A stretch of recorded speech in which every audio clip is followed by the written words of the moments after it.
নমস্কার। আজ বানাবো টমেটো ভর্তা। প্রথমে ফ্রাই প্যানে কয়েকটি মরিচ দিয়ে দিব। মরিচগুলো ভাজা হলে নামিয়ে ফ্রাই প্যানে দিয়ে দিব কয়েকটি রসুন।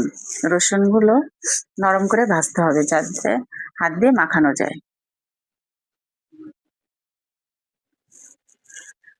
তারপরে বড় সাইজের 4 থেকে 5টি পেঁয়াজ দিয়ে দিব।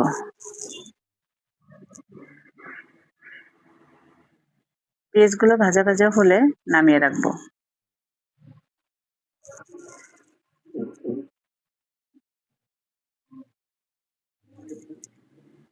টমেটোগুলো কেটে নিতে হবে। টমেটোগুলো মাঝখানে এক পিস করে কেটে ফ্রাই প্যানে দিয়ে দিব।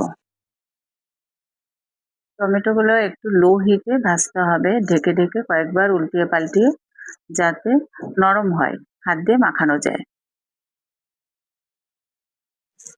ভাজা হয়ে গেলে নামিয়ে নিব।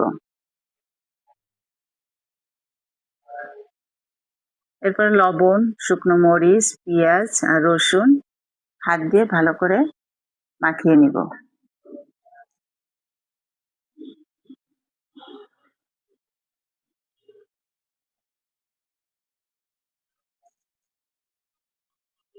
মাখানো হলে টমেটোগুলোর উপরের খোসা ছাড়িয়ে রাখবো।